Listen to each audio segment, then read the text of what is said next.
Hello, good morning, everybody. Happy Sunday to you. It is coffee break. I am Spencer Campbell, aka Gila RPGs.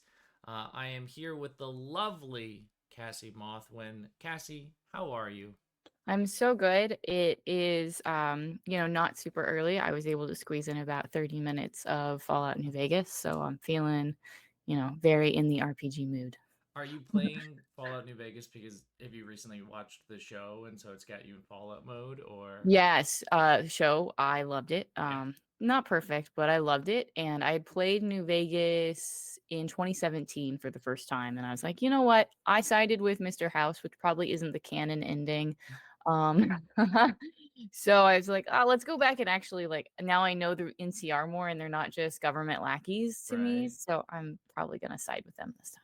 Nice, very cool. Yeah, came around, I know, sympathizer now. I know they like announced that they were gonna do the like the upscale for Fallout 4 to like the next gen stuff. Hmm. So like I think I'm gonna put it on my PS5 and probably replay that because I've truly only been playing Elden Ring. I just like I can't convince Same myself with to Josh. play That's anything all Josh has else. been playing is Elden Ring. Like I for like a second flirt with the idea of playing a different game, and I'm like I think I'd just rather start a new playthrough of Elden Ring and not finish it, but I would like to start a new character. And I just do that over and over again. So it would be nice to do something different. I feel like I'm an expert at Elden Ring and I've never played. So that's Just how much Josh has played. through Um, osmosis, you've yeah, absorbed the yeah. I mean, skills. I'll be sitting there and I'll be like, oh, here comes the big attack because I've learned the patterns of the enemies now. Wow, you are a pro. You know it all. That rocks. But I cannot play because I need a pause button and Mm, that, can't little have game. that. Yeah. Simply can't have that. Um, but no, I really want to play Fallout 4 again. That's the Mm, game I really want to play. But I'm also waiting for that update, and then I'm gonna wait for the mods to update for the update because that's how it always works, right? right. And I was like, and I'm not gonna want to go back to New Vegas's not great graphics after the amazing how beautiful Fallout 4 will be because I mod it until it's incomprehensible. Until it's a But totally different experience. yeah. Yeah, that rocks. So yeah. Well, two things I guess to start. One is for folks who are just joining us, if you've never seen a coffee break before. What is this? It's a weekly hangout stream that I do with my friends in the indie RPG scene. Weekly. Yeah. This. Hey, this is the second week in a row, which is amazing that I managed to do that. I've sort of scheduled out this season of coffee break, which leads all the way to the very beginning of June, and then I disappear because I go to Korea with my wife for a while. But I haven't planned out, and so I think I'm gonna actually do it. It's just a time for me to like hang out with my friends and cool folks in the scene. It's not like a interview show, although last week Will Yobst had interviews or had questions for me, which is perfect. um, so Cassie, I hope you prepared accordingly. Oh yeah. It's just a show. It's just an opportunity for us to hang out and just talk about whatever it is that we got going on. So that's what coffee break is. Cassie, would you mind introducing yourself to folks who are watching along and all that good stuff? Sure. I am just a really big fan of Spencer's, and he got really annoyed with me begging to be on coffee break. So here I am finally. No, I mean, that's true, but You broke also me. I'm also a tabletop RPG designer myself. I feel confident saying that because I've won a couple awards at this point. So I guess it's okay to claim that title. By day, I am a marketer, or I used to be. I'm doing something else now, moving into data analysis. So hopefully, I'm really excited. Lots of new things coming. Who knows how that will affect my game design? It's going to be interesting, I think. And yeah, I'm just a big fan of games, and I made some that were okay, and here we are. Also, I started watching Coffee Break in like November of 2021, maybe December, Mm. maybe January of 2022, but it was like years ago. And the first episode I watched was with you and Chris Bissett, and I was like, dang, Oh yeah. this is a fun show. This is good. And so I feel like it's a bit full circle because I had just released my first thing ever and I was just trying to learn more about the space and about indies. And yeah, and then I listened to the entire backlog because you had all the podcasts up. So here we are. It's really cool to be here after begging, like I said, for no, I'm just kidding. Just constantly sending me emails, Yeah. actual mail, like a Mm. telegram. It was Postcards, wild how, yeah, pigeons. every avenue you can imagine. Um, and that's cool that it was with Chris that was the first episode that you saw, because didn't you made a really cool thing for the Wretched. Like I remember that was one of the first things, like your video series that you did of your playthrough and everything, right? Yeah, so I that's how I discovered you, was through Chris, because I released a folk horror thing, and literally within a couple weeks Chris was doing an advent calendar Mm. upon the Rivdine, Yeah, yeah, yeah. which was a folk horror advent calendar. So I was like, oh, this game designer is doing really cool stuff. And they had retweeted that they were doing coffee talk with you. And I was like, oh, I can learn more about this game designer. And that's how I learned about you. And yeah, so it's all kind of dominoes from there. And it unlocked all the indie space for me, I think. You know what I mean? Like, because I went back and I was like, who Yeah. else has he interviewed? Because that was really fun. I ended up buying a bunch of books from that coffee talk, like Nice. Witchburner. I Oh, can't that's a remember good the one. other ones, but I like I Googled a couple of them and I found Exalted Funeral and I was like, Mm. oh, what's this? And there you All go. right. Yeah. All right. I'm glad that it had. I'm glad that that spiraled for you in such a great, fantastic way. Yeah, my bank account loved it. Yes. Yes. Now, prior to this, you had tweeted that you were going to be showing off your favorite mug. So I would like Oh to see the yeah. mug. I feel like I oversold it. This better be a great mug. It's not that great. I just love it. I love it. It's a cat with antlers, That's right? fantastic. That's a great mug. I've had it for like 10 years now. It's such a great size, you know. Mm-hmm. It isn't. I was like scrambling. I was like, "Oh god, this tweet has a lot of people are going to be expecting and Yeah, it's I'm got to not be, going to deliver." because last week Will Yopes drank out of a skull, so you know. Yeah, I really should have done more homework on the mug situation. I wasn't prepared. That's pretty funny. Josh is in chat asking, "Did I know how pivotal I was?" And absolutely not. I had no idea. But this will massively inflate my ego to a Great. dangerous degree. So this was this was a good thing. I also am drinking my favorite mug. And Cassie, a favorite mug doesn't have to be fancy or anything like that. This is my favorite mug. It's just that's a C and a I love P, it. and I got it at a little bed and breakfast that we stayed at in on Jeju Island in Korea Oh. last year or 2 years ago. Anyway, You're um, brave to bring a mug back from overseas. yeah, I brought two mugs back because I love two Wow. mugs and I just really super packed them. It was a really cute B&B. There were horses, there were dogs, and it was also around the time that for the Ennies you had to like pre-record your acceptance speech. So I recorded the acceptance speech like walking around with like horses behind me. And I was like, no one's gonna ever see this, but at least it would look cool in the hypothetical scenario that I did win the award. Of course I didn't. But it was still it was a beautiful place to record a speech. Dang, I Yeah. kinda want you to release the video with, like, the disclaimer that it didn't Yeah. actually win, but look at this great video. The videos that are good that I didn't release are the ones for the year I was nominated for it was Slayers was up for like Game of the Year, Product of the Yeah. Year, Best Rules, and it was against Heart. So like not a chance in hell I was gonna Uh, win. um but I recorded videos of like trying to get like Clover to like choose between Slayers and Heart, and she kept choosing Heart, and I was like, this is not working. So I think she knew, and she was trying to tell me something, and I should have just listened to her. Jay Dragon tweeted something like they're hoping to get Possum Creek is hoping to get Yazibas in the physical edition so they can submit it to the Ennies, and I'm like, Mm. or wait until next year. That way I have a chance to maybe Yeah, win can you anything. can you just pause for a second? It'd be really cool if you just chilled out for like a couple months. Because Jazibas is so good, and I saw the physical edition at Gen Con and PAX, Yeah. And I got like a personal tour from Jay at PAX, and it's so beautiful and it's so incredible. And I have played the digital edition. It's gonna, if it doesn't clean house, like I don't know Yeah. what's going on, you know. So Yeah. It's very good. Yeah, I remember John Boyle flipped through it for me at PAX as well. I was just like, wow, this is something else. Something else, like really really cool. the attention to detail, the secrets, the puzzle, like the puzzle within the game Mm. itself is incredible, and I'm really thrilled to get my hands on my copy when it Yeah, comes. me too. Can't wait. Speaking of getting hands on copies, I just got this sucker in the mail.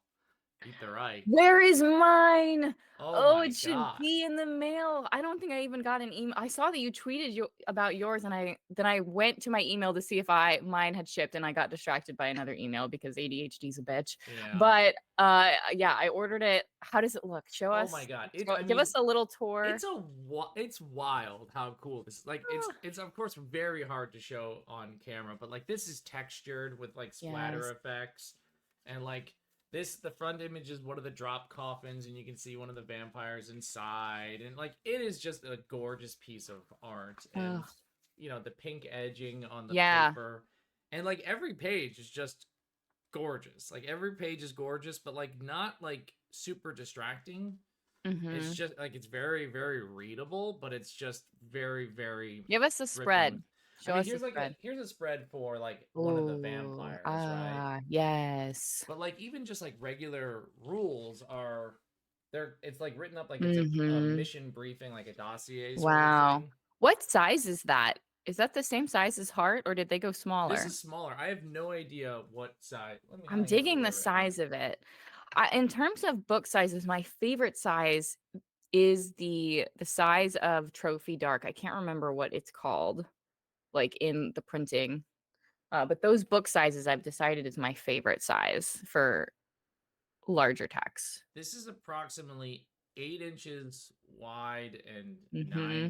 nine and a half Hmm. long or tall. So I'm sure it's some wacky European like A3 or something that we don't know. But it's a really nice size. Actually, honestly, it's really Yeah. really nice. It seems like it's because the Heart books are big. They're a little Yeah. uncomfortable to open. You have to have space for them, which isn't the end of the world. I'm just someone I love a more compact prep and read space now, especially as I'm doing these flip throughs, which I haven't done them in a while, but I'm hoping to get back into it with the new job situation. Is I can't get my camera far enough. Right. You is calling me out in chat. It's definitely not A3. LOL. A3 would be big. How can I possibly know that? A3 doesn't mean anything to me. Yeah, that's such a Uh, descriptive and intuitive way of describing books. What do you mean it doesn't make sense to you, Spencer? um. So yes, it's a beautiful book. I got all my stuff. I got like the patch, the coin, all of I think I ordered all the patches because I wanted all the stuff. I practice great self-control. Yeah. So I'm very very excited, and like I'm just super into. I mean, I want to play the game. The game sounds like a Hmm. super fun time to play, but it was my first time reading the Havoc engine in use. Like I know Grant Hmm. wrote what was it, like Havoc Patrol or something like that, like 10 years ago, which is like the first instance of what this system was, Okay. but like has sort of refined it with what this game is, and I'm like wildly into it. I'm super super into it. I have been anti dice for a while, but like I'm super into the dice of this game, and it seems cool. And I know that they're working on like a Havoc engine toolkit to release for people who want to make Mm, stuff, and I've already got like an idea of what I would want to do with it. Um, but it's also like designed for a few shot. It's like yes.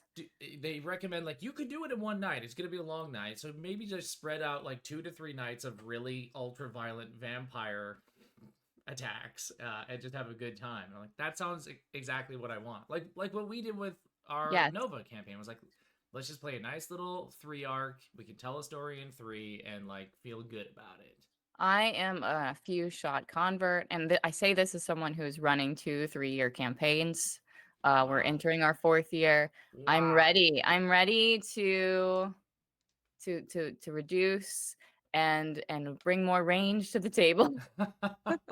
Just gotta wrap these up. We're so close. We're so close to the end. Is there a light at the end of the tunnel for those There is. campaigns? Okay.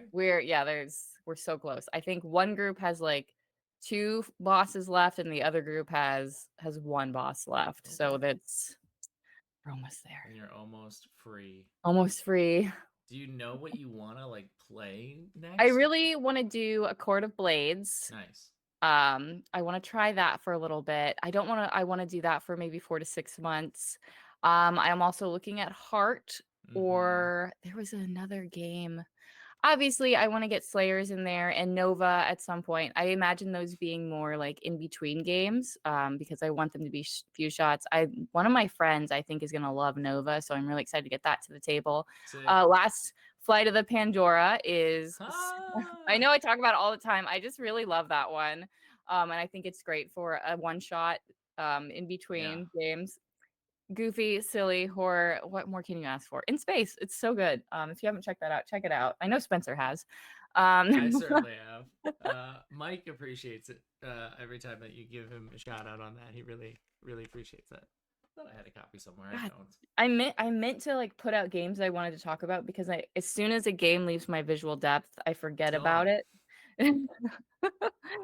Die RPG has a few shot section that I think is great, and I also want to explore getting that to the table. I just got to find the right people for it because I'm not sure the group that I have is going to be into the mood of it. Right. Because I feel like it walks a careful line there that I love. But I just have some folks who might not adore that. Fair. Hoping to get Yazibas to the table more this year with the physical edition whenever it comes. Obviously, it's too many, right? There's no. I'm listening to you rattle off these games, and I'm like, how do you have the time? Who are these people that you're playing with that are all like so on board to be jumping from one thing to the next? Like, I'm starved for play of RPGs, and listening to this, I'm like getting like like just filled with jealous rage right now. Like, oh my god, if you actually pull all this off. Yeah, I mean, I do a decent job of finding people because it's just I just ask who wants to play this, and then turns out that's a good strategy. I think largely the issue is time and schedule, but also it's can be selling the game and providing those onboarding tools. I think that's where a lot of folks kind of fail. And especially in game design onboarding, I used to be a teacher, which you are too. And I feel like onboarding and just being like, hey, this isn't a big ask. I know it might feel like it, but it's not a big ask. Here's a quick start guide that I wrote up that's really so you don't have to read the whole book. And I think that just kind of translating everything that way, I've kind of built that trust up with folks. That's cool. That's awesome. That's really awesome. I hope that you get to play even half the games that you just rattled off. Thanks. You'll have a wonderful time.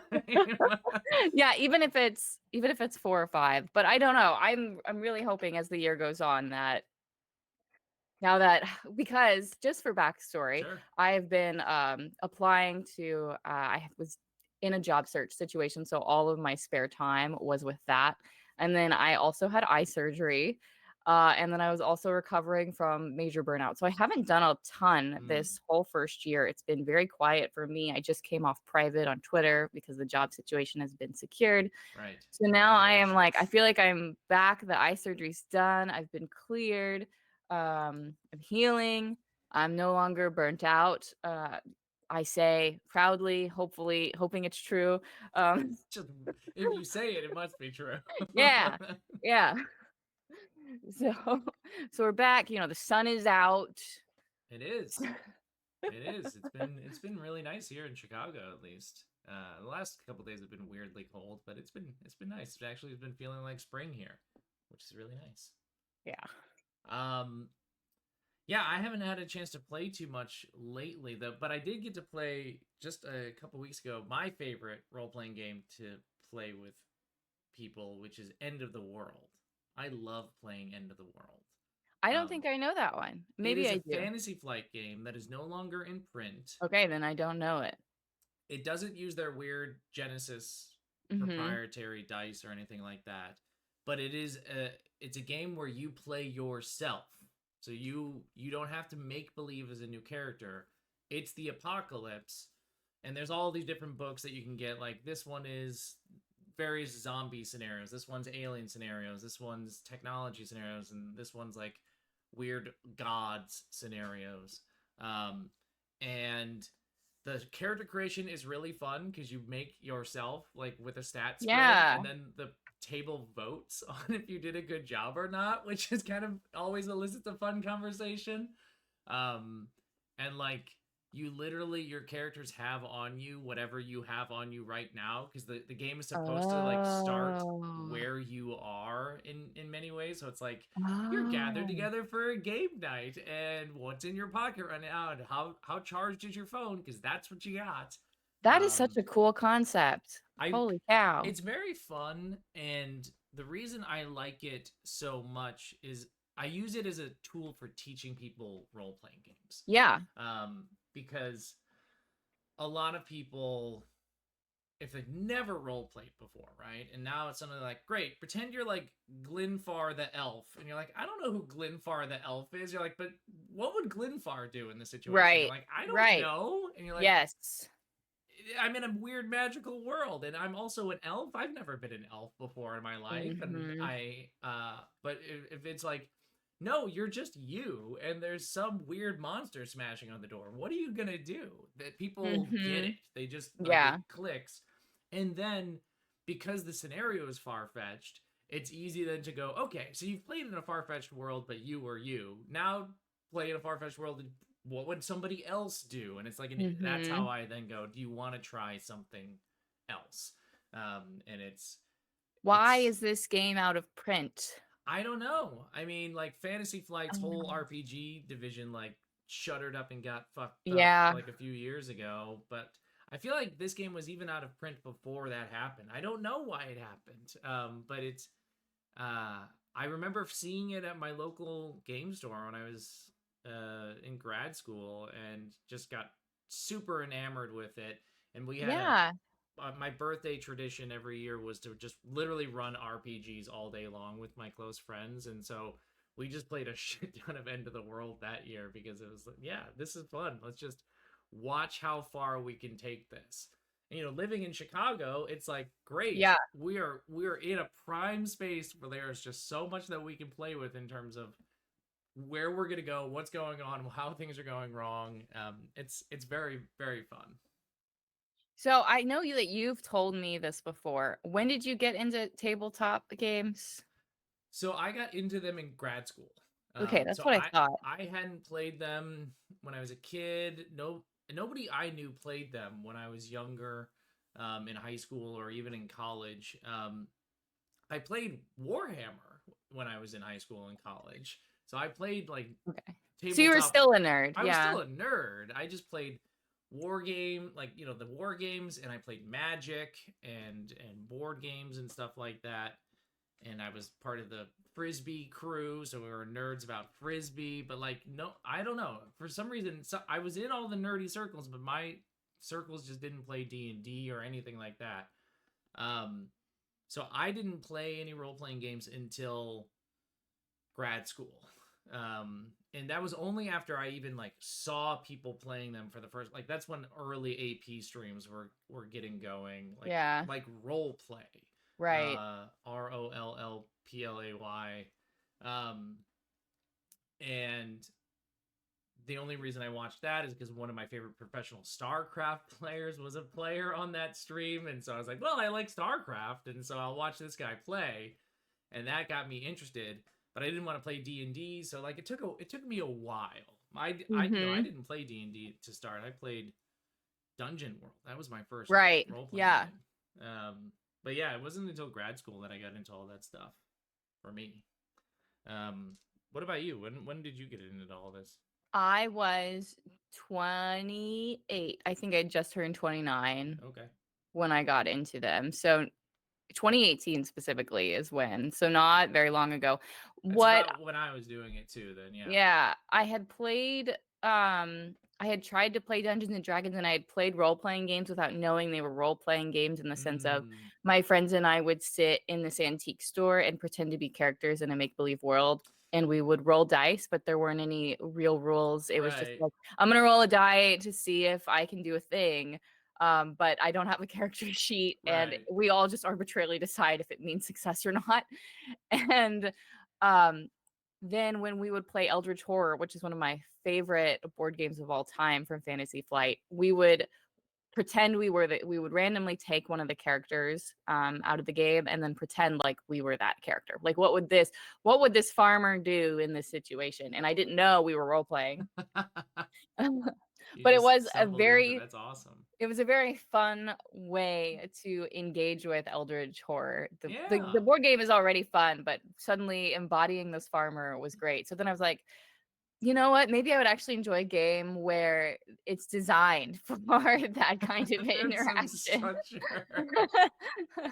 That's awesome. That's cool. There's a few folks in chat that are saying like they're late bloomers to role playing and stuff like that too. So it's there's dozens of us out there. Well, I Uh, think that speaks to the audience yeah. that you have, right? A lot of us are probably super inclusive and willing to engage with a lot of different games, whereas not always true. I think Tony of Plus One EXP is like especially like a odd man out when it comes to this, but older players tend to be more closed down, right? Mm. Or who have years and years and years of experience. They tend to be locked in their ways and not feel as welcoming to some of us newcomers. Has been my experience as Take a that, certain olds.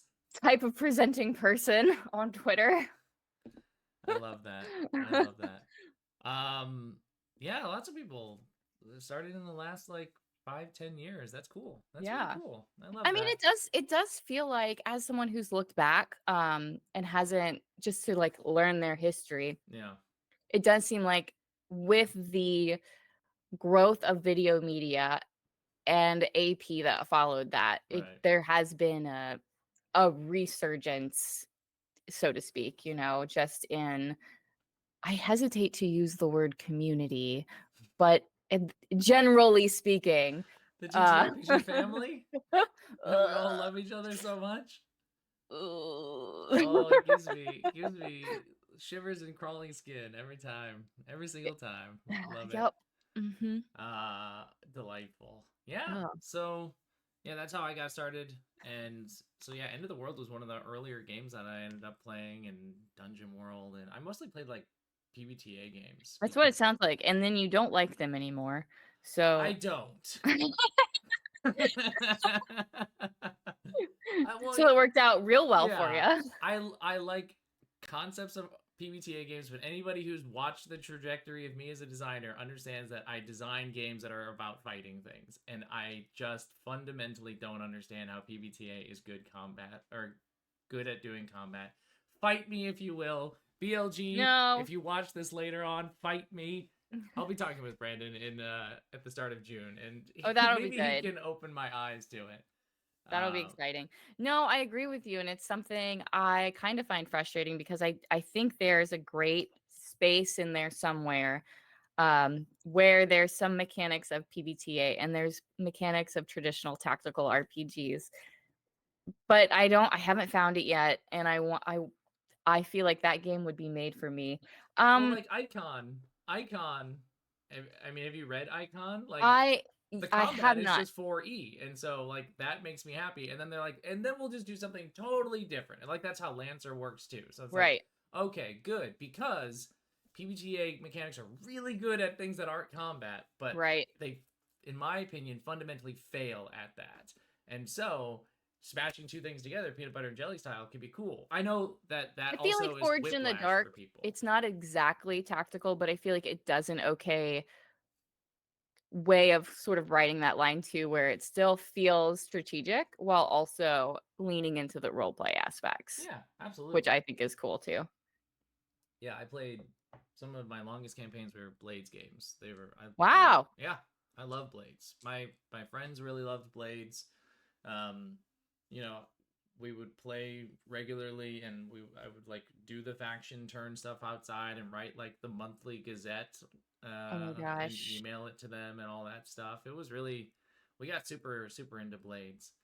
Um, but yeah, that's I how love that that. I New know. Spencer lore unlocked. Yeah, You're that's welcome, right. everyone. I was all PBTA and Blades in the Dark, and then I went off and started doing my own thing. And but the reason is just, and I've told a lot of people this story. Like the first people I played with were Chicago improvisers, and like they would not stand for playing anything that would be like me putting them on rails. And so games that allow more fiction control for the players were things that they gravitated towards. So it made sense that we played PBTA games because they could do a lot more with that. Right. Yeah.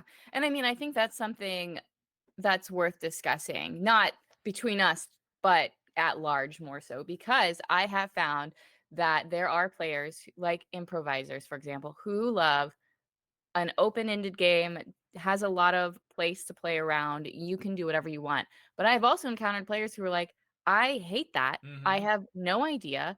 I need my spell specific. I want 3 paragraphs of Yep. text that tell me how I can engage with the world. I want physical rules about how gravity works. And I'm just like, how do I how do I Yeah. make you two happy? That's a really hard needle to thread. I have no idea how you can simultaneously please both of those people.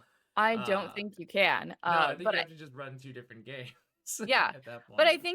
I think that's something as a designer I didn't understand Mm, in the beginning, how there was sort of this spectrum. And in the beginning I defined it as crunchy and light, and I'm starting to feel like that's not the right way, and I don't want to start discourse, and I don't want to have let's do conversations it. people have already had.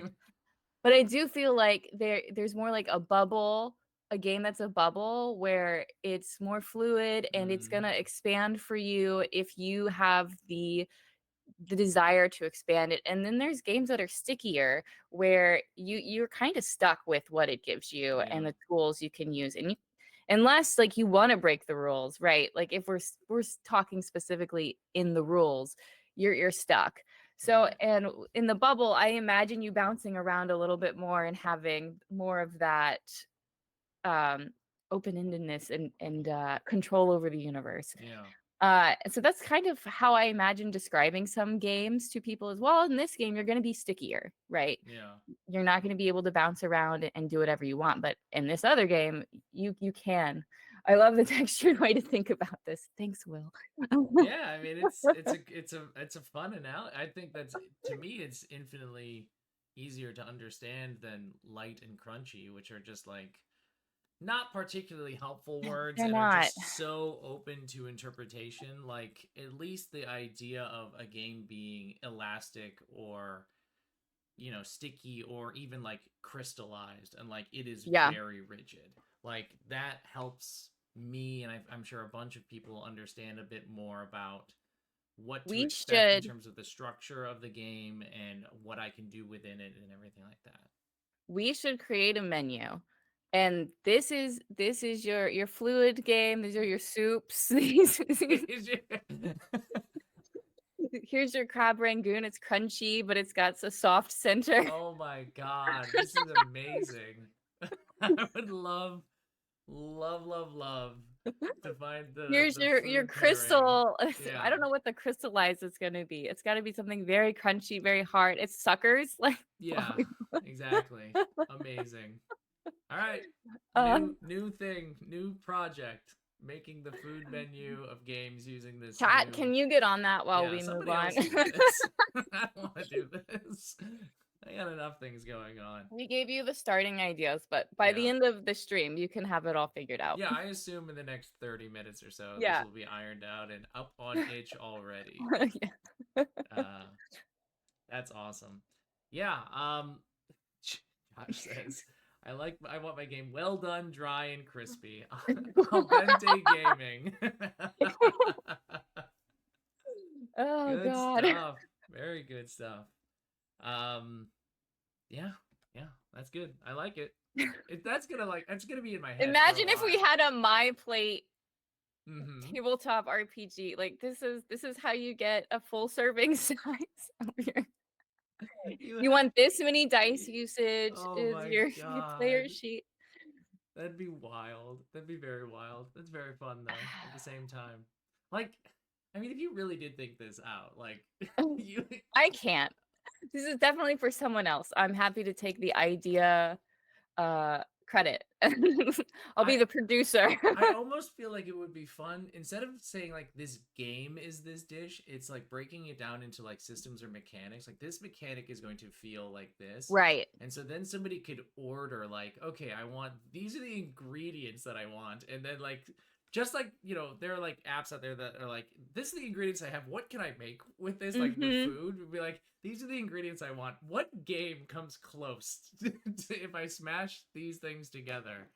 Uh yeah, I don't know. Again, that sounds like a nightmare to design and somebody else can do that, but that's lovely. I love that very much. Yeah. Yeah.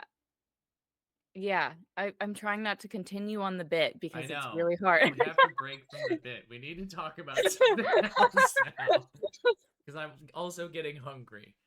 We Okay. we went we went to Korean barbecue last night. We took some friends who had never had Korean barbecue before. I'm so jealous right this second. My wife is Korean, so she always loves taking people to Korean barbecue to kind of like Yes. talk about it and explain the food and the panchan and all that stuff. Um, and she loves watching white people eat Korean food. This is something that she says all the time. She loves watching white people eat Korean Who food. doesn't? But it's also now she's reached the point where it's become frustrating because Korean food is becoming very popular, and so like there are all these Korean restaurants near us, and now they're getting like we used to be able to just walk in with no problem, and now we have to wait. And she's like, I don't want to wait because there's all these white people eating here, and it's like I know you shouldn't have told them. You should have kept it as a Yeah. secret because now they all figured it out and they're gonna take over, and you don't want that. St. Louis does not have any good Korean places. And I say this as someone who's searched, and I have found the Reddit Mm, threads where folks will say there are chain Korean restaurants, they're fine, but we yeah, don't have any authentic Korean the restaurants good here stuff. yet. Yeah. So, or at least last time I checked. I need to go look around. We do have a chain, it's fine, Mm-hmm. but it's not. I've been to DC and I've had Korean barbecue in DC that was, Nice. sent me to another plane of existence. Um, someday I'll go back. It's Not. fun. It's a fun experience. Um, yeah, I mean, next time you're in Chicago, I don't know when I say next. I don't know if you're ever in Chicago, but if you're ever in Chicago, we'll take you out. Who knows? I need to come back and visit the aquarium. There you go. Come check out the Yeah. shed, and then we'll eat Yeah. delicious food afterwards. Hell yeah. Sounds Let awesome. me I will book it. Like We're very much around all the time. We're teachers, so cool. summer break So is coming up. after your trip to Korea, Yeah. After I'll I'm be full of all the Korean food, I will still want more. I will crave more. Do it. Do it. Come anybody that's an open invite to anybody. Come to Chicago so that I can feed you delicious food. And don't come to St. Louis. I don't know the places. I Nice. Very it good. they're just fine. Now I wanted to talk about something because you mentioned it before we got started. Because you've got a backer kit that you're Oh wanting to yeah. prep, right? Yes, Um, I'll throw it in. oh my God, Sword and Key just said, "What on earth game does Malort indicate?" I don't know. What's the worst Oh. game you've ever played in your life? Because it's Oh. bad. Yeah. I hold my face too when I think about Malort because it makes my jaw hurt to I just should think send about. you the video. I will not be posting it to anybody else, but I'll send you the video, Spencer, of Josh and I trying Malort for the first time. Please I think. do. It's it's the worst thing that has ever happened. And I get that people like to drink it as like a bit or a joke, but I can't even fathom doing that now. It's so it's terrible. I'm actually not logged into Twitch. Oh, Haven't so nailed it. Do I you want to drop posted. it here, either to me in Discord or Yeah, I'll drop it here. There you go. sick? Yeah, so I'll do my whole little spiel. I crowdfunded Tingle Blessings last year in February. It was my first ever foray into crowdfunding. I used Crowdfunder, which was kind of brand new at the time. Yeah. It was my first Zine Quest project, even though it's technically not a zine. Everyone can shut up. It's fine. That's what happened with And Mike's game. Last Flight of the Pandora was supposed to be a Zine Quest game, and then it just kept getting big. Like, who cares? or Zine Club, I should say, because Oh, okay. all that drama, whatever. But yeah, and I thought it did good. I'm happy with it, and I, against everyone's advice, added stretch goals. Yes. After I blew through the goal within the first hour, I was like, okay, well, let's add some stretch goals, and all of those were new content. So I'm adding the new content, and I've decided I want to bring the content to print. So I'm basically Oh. I'm crowdfunding again Yeah. for a companion book. So if you already have the first book, this book will just add more to it. Sick. But you won't have to like you won't be double buying, so to speak, if that makes Yeah, sense. absolutely. Um, but for one of the expansions that I added as a stretch goal, I have decided to reach out to other writers, and Oh, I'll nice. name drop them Ooh, the a first time reveal. here. Yeah, so I'll be announcing them slowly on Twitter over the next few weeks because I have 10. Let's see if I can name them Oh all off my the top god. of my head. Good luck. Um, Seb Pines, Strong start. Kyle. Oh, what is Kyle's last name? They wrote uh oh my gosh. Okay, well, Kyle from the Philippines. Okay. Uh, they did. I'm sure it's Kyle Tam. Thank you so much. I was like, I'm sure Aaron is gonna know who I'm talking about. Got it Yes, in chat. Kyle Tam, Goth Hoblin, who's in the chat, is someone I hired. Kaya, who goes by @Nearlock on Twitter. Jay with Planet Arcana, who has also written Contact, which is an amazing game based on the same system. Yep. Sam Lee, who wrote Anamnesis, the original game the Yeah. Single Blessings is based on. Sebastian Yu, Nice. who's amazing. Uh, who else? Candice the Magnificent. And I think that, Kendo, Uh-huh. who goes by Kendrick, or Kendo Makes Games. Yep. I think that might be everybody. It sounded like 10. I wasn't counting, so that sounded about right. Yeah, I What feel a good. I'm so if I forgot you, I'm sorry. I don't have the list in front of me. I was what a stacked set of contributors. That's awesome. That sounds really, Yeah, really great. yeah, and I don't have to write more prompts. Exactly. I'm so over it. I'm but Exactly. I don't want the world to end for this game, but I also don't want to write any more prompts. So I'm Yeah. exploring other ways to expand the game with the companion book that aren't just more prompts. So Right. I've also I will be adding some tables that someone created for the jam that I had earlier this year, Mm-hmm. and then I have some unannounced things that I'm adding in that aren't prompty. Prompty. Nice. So yeah, I'm excited. It will probably end up being bigger than the first book. But then I'll shut up about Tangled Blessings for probably ever. So That's what you say and now. That's what you say now. So the reason I wanted to talk about this is because I wanted to kind of talk to about your process for choosing like BackerKit as the platform that you're going to try out. Because I'm going to be trying BackerKit for something too for the first time as like a crowdfunding platform. Right? Like I've used BackerKit as like a survey, the post survey thing. But like, how'd you end up deciding to do BackerKit as a crowdfunding thing? the real and true answer is I wish I could say, well, because Kickstarter's, weird Yeah. and monolithic, and they, fucked around with or NFTs and crypto, and they won't ban AI. But at the end of the day, it is a capitalist reason in Mm-hmm. that I'm interested in using BackerKit's marketing team if Oh yeah. if I get enough followers to make them interested in me. Right now they're not, so that is what that is. But Followers on the campaign yeah, you have or to have at on. least 500 before they'll talk to you, from what I Oh, interesting. understand. So Jesus Christ. yeah, Okay. It's probably not in the cards for me, but I thought I would try. And you can use them if you're on Kickstarter, but it's a lot harder to get their attention. So I Mm, wanted to try that. And then also, it's like I have a little bingo card now of all the crowdfunding yeah. sites, Crowdfunder, Kickstarter. I don't know if I'll ever do GameFound. I don't think it's worth it for tabletop RPGs anymore. It doesn't seem like they really thrive over there. Yeah, from the few people that I know who've done it, it was not a good experience. So I heard they, it was good a couple years ago, but it's really more focused on board games yeah, now. exactly. So, yeah, I kind of want the experience of using everything. And then I'll also say I used BackerKit to fulfill Carved by the Garden, which was a Kickstarter campaign, my Hmm. first one.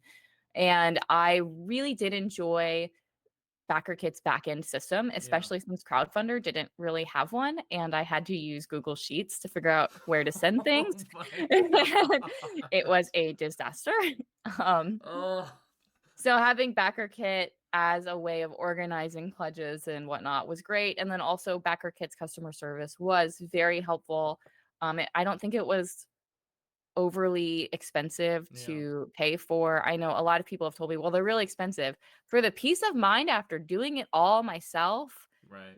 with Google Sheets, it was great. Now I can understand if you only have 100 books to send out, Google Sheets is probably fine, but I had 600.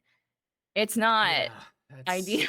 that sounds, oh And my I gosh. messed up a lot. Some people would have ordered 2 books and it just wasn't captured very well. So Right. they would only get 1 and I'd have to it was a whole thing.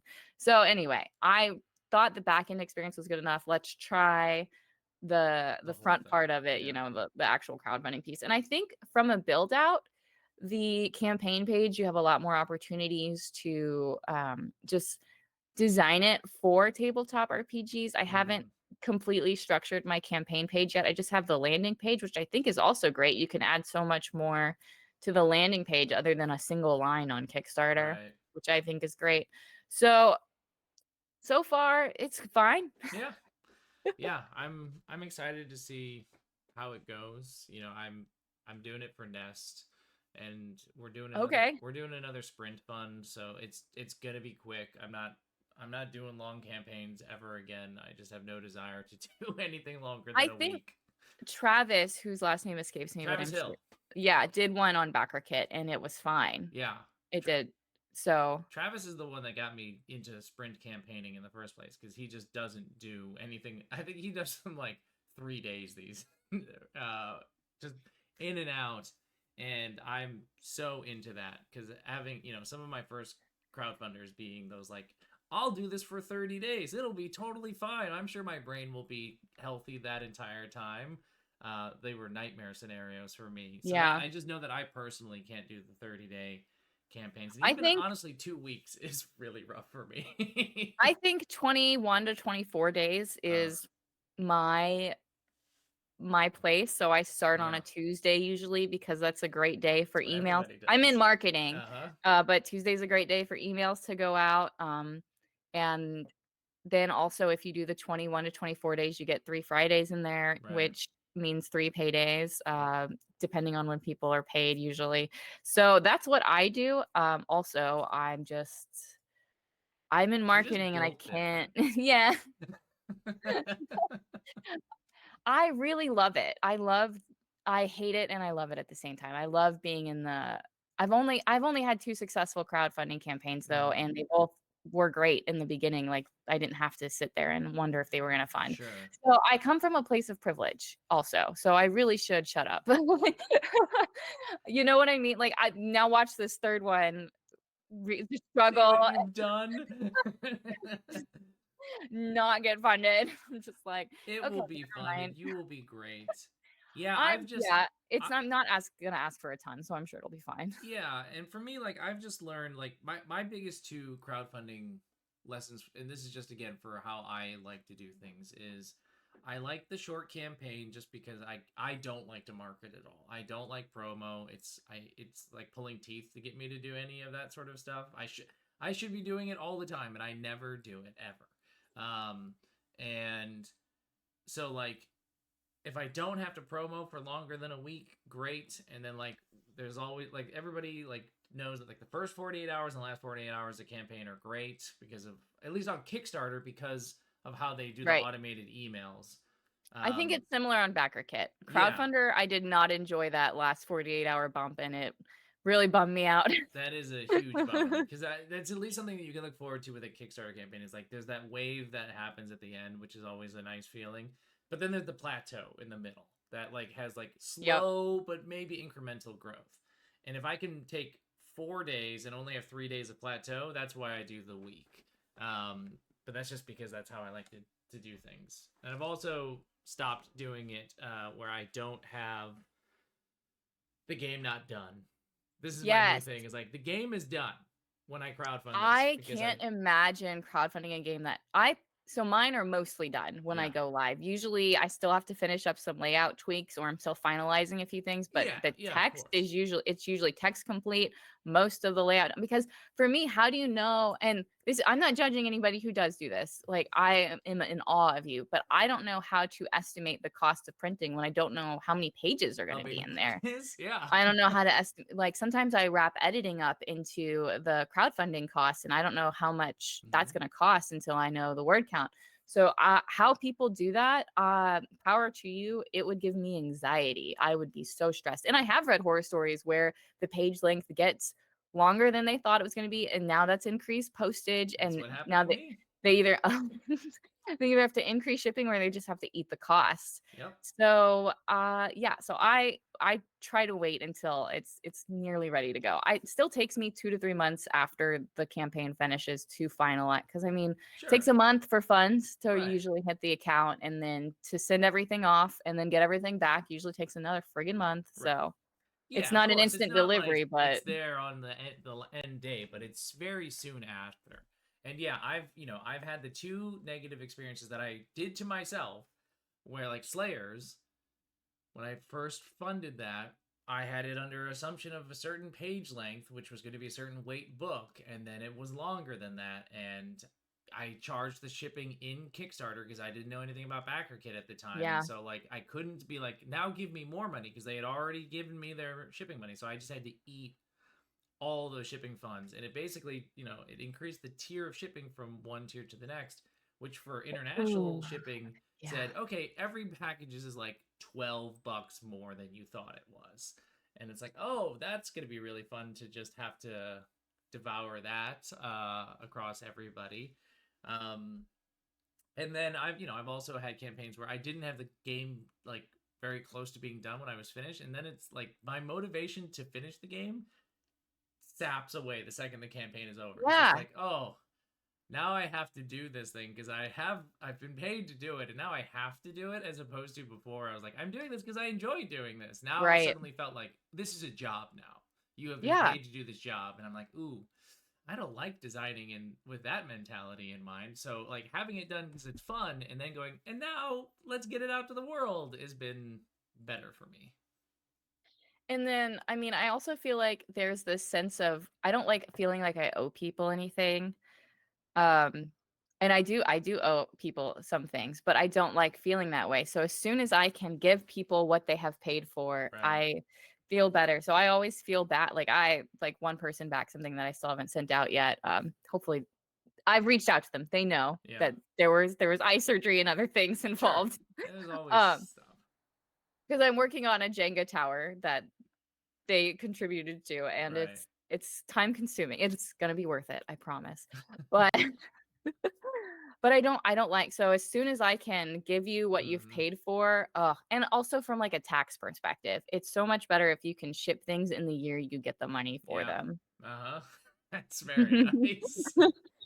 Yeah, learn that lesson too. So many lessons along the way. With tax season having just passed. What a time that was for us all. Um so yeah, so I was curious about the backer kit thing. So we'll see how our journeys on the Yeah. backer kit go, and When is yours launching? You're probably earlier than me May. because you're rapid. Oh my I just god. don't stop. So I just did Luna, and now it's time for Nest. Um, yeah, I mean, That's crazy. Nest and Luna were both basically text complete at the start of this year, and it was just a matter of like getting it into a timeline that worked primarily for Mike, since Mike does the layout and it worked Right. with his Yeah. schedule. Some Um, of us do the writing, the art, and the layout, yeah, and, again, you're just it built just different. I think we've already established takes us a that. little bit longer to finish projects because we refuse to onboard anybody else. See, I just have been lucky enough to have my best friend be a graphic designer. And so I got very lucky there. Yeah, I've played around in the past with doing layout for things and I just go, this is just I can't. I don't have an eye for it. I can't do it. I definitely don't have an artistic eye for drawing stuff. So I've See, just sort of found my portfolio of people. I don't think I have any of those things, but it's one of those, I'm You gonna do it absolutely anyway. do. Outrageous. What an outrageous thing to I say. feel like I'm fine. I just use basic principles, but I'm not doing anything like, let's be real. Nova is fucking beautiful, right? Well, And I yeah, it's know, because Eddie York and damn, Jam came together and did it, and they know what they're doing. right. And but then that makes me feel like I don't know what I'm doing when I look at this text and it's so beautiful. Everything is integrated so well. The spreads are incredible. Like like art doesn't matter for great tabletop RPG, but it has a great feeling when you read it that I feel like helps elevate the Yeah. text. And I don't really know that I capture that. Can I put an image in and get text to wrap around it? Yes. But That's a good skill. and am I doing anything interesting from a design perspective? Probably not. If I brought in someone, they would probably blow me away. Yeah. But I like keeping the money. That's what it is, I you hear you. know? I hear you. I So I I completely understand that rationale. And that drove me a if lot in I my can do earliest it, days of yeah. doing this stuff where I was like, I cannot give people money for this. I I think need this money. I mean, I finally brought on contributors this year. So I think as if things continue to be successful, like then I was able to do that with itch funds. Right. My itch store is doing really well. And then I launched a physical store and that's doing really well. So I was able to bring in more funds, which I was then able to like, wait, I don't have to bear the burden of these Mm-hmm. prompts. I can just be the editor for this section. And I think if that continues and I keep finding this surplus of funds, which I don't know how long that will be viable, Forever. people are constantly generating new games, writing and creating new Ooh, games. dangerous choice of words. So I don't know that my stuff is always going to be like, very income driven. But I've been very lucky. So I was able to bring on contributors. So I just don't want to get too comfortable Mm, with relying on another layout artist and fall out of practice yeah. if I want to create something and then not have the funds for that. So that's kind of also the space I'm in is it's like if I keep it right now, I know how to fix it if I need to address something later. Whereas if I give it to someone else, I've also, I've seen the nightmare scenarios where a layout artist then disappears and all the Yeah. files are gone forever. Yes, I like having anxiety and Well, no, I mean that totally makes sense. Of like there are those horror stories, but even like the non-horror stories, like it can just be a headache of like, hey, I need to make this small change, and yeah, since I don't have the files or I don't know how to make the change myself, I've got to bother you now 3 months after this project is released because we're doing a small set of changes, and now can you please make these changes for me and send them? And yeah, like. Uh, I found, this was as I started to get these international publishers that wanted to translate Nova around the world. It was very exciting, but they needed things from me that I didn't have. So like it was years later, and I had to be like, "Hey, Jam, it's been a long time, but these people need X, Y, and Z in order to translate Nova." And Jam was super great about it right. and got me everything because they're a wonderful person. But it was like I can imagine scenarios where it was like a one and done layout person, and now it's like shit, I have no way of getting the stuff that I Hmm. need anymore. Um, Well, now you should, once a game is complete, can I have the final that's files what I do. for I my, yeah. I, I do that. It's my standard thing now when I work with folks is like I don't think it's something new creators think about though. So I think it helps to just, yeah, because I can make the small changes. Like if it is just like, oh, I need to change the wording on this sentence. What a pain in the ass to send that to Mike and be like, hey, Mike, go do this. Like, right. but if Mike sends me the file, I can just do that and then export the I know how to export a PDF. I can do that. So like I can make the small changes, and as long as it doesn't require moving assets in the file, even if it does to a small degree, I can do that without having him Mm-hmm. just, I'm knocking on his door because he's a busy enough guy. I should be sharpening my graphic design skills because I have become so beholden to Mike as my as my layout person. Mike's really good though. I know that's the thing. He's incredible, which is why then I struggle with being like, all right, I'll also make something for myself because I look at what Mike does because I've got Luna right here, and I'm like, well, this just looks good, and if I did it, it wouldn't look like this. So maybe I'll just wait until Mike is free to have him do this. So like that's Mm-hmm. why Nest and Luna were both text complete, and I could have started doing layout, but I was like, no, I'd rather they look good. Yeah, they do. They look really good.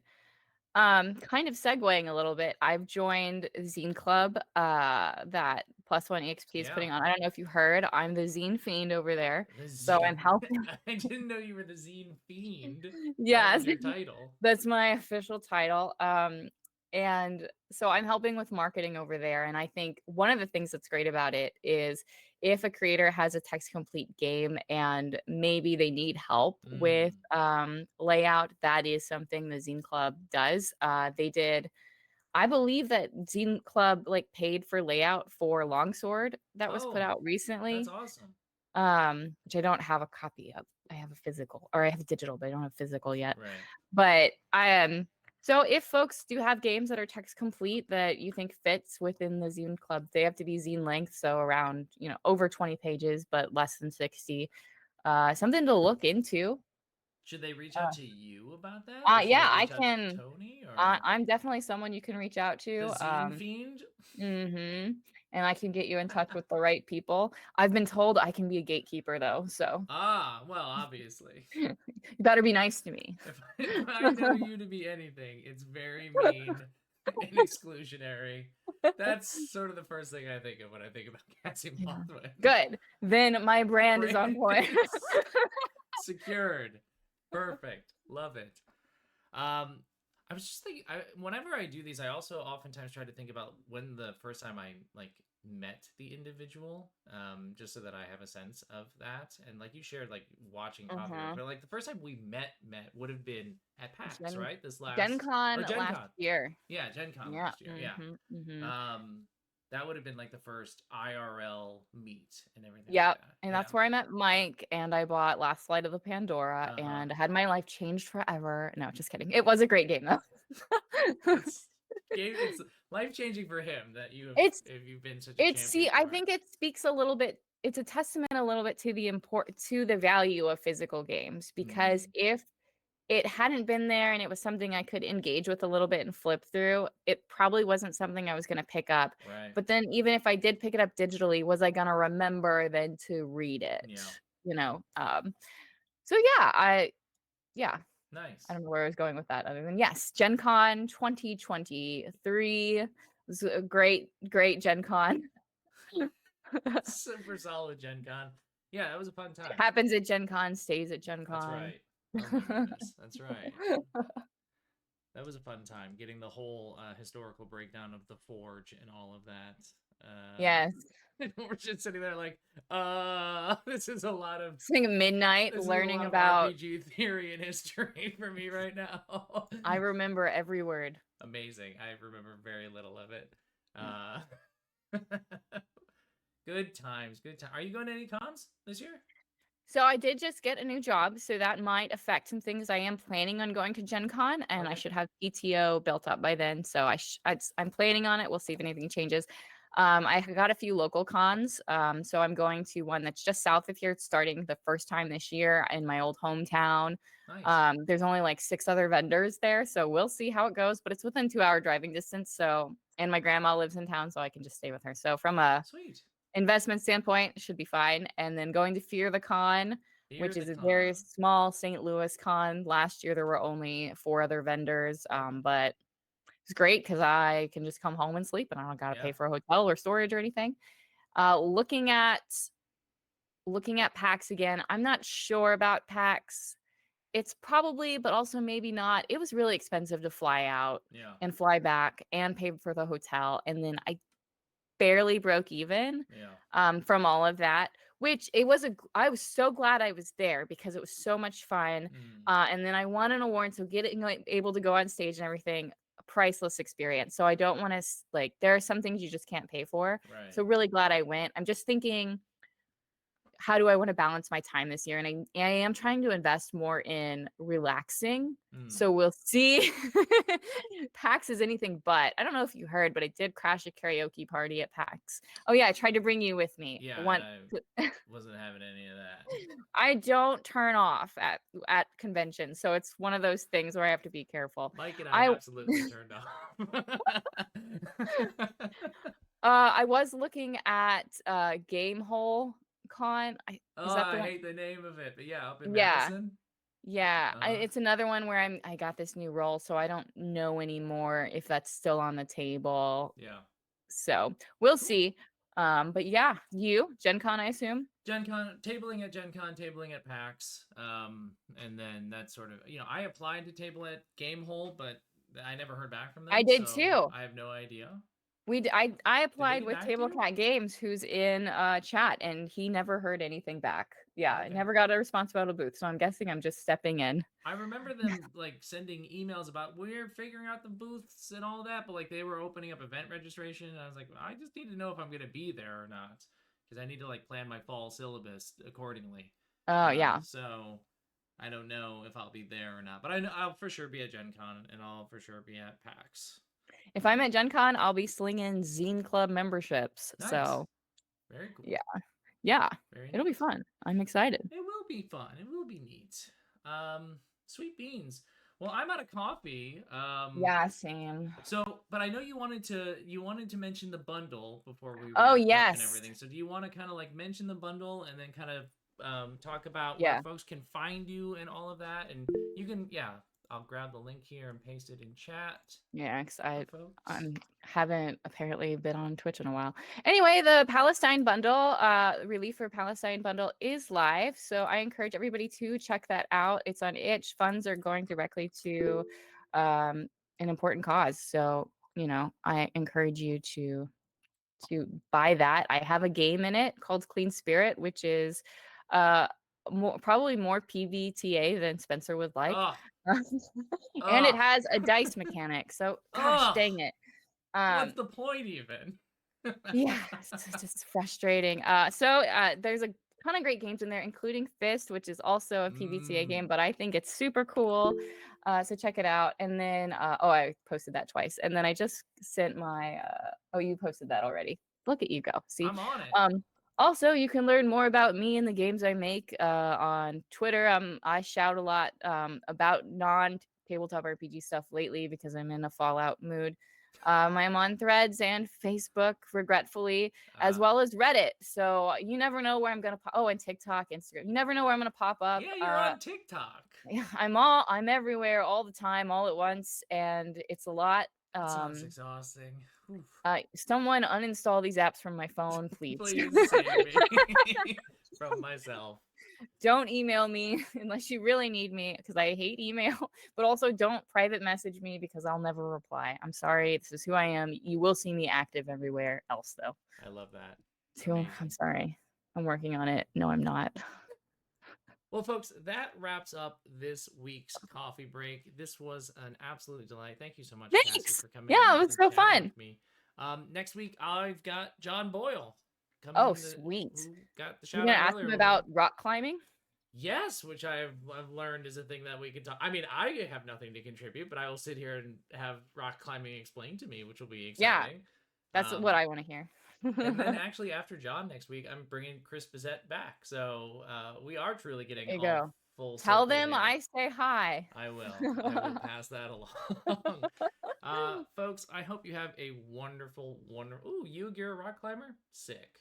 I hope you all have a wonderful rest of your day, morning, afternoon, evening, wherever it is you are. And we will see you next week for another episode of Coffee Break. It is weekly now. It is weekly Good now. job. We're all very proud of That's you. character growth right there if you've ever seen it. All right, folks. Bye.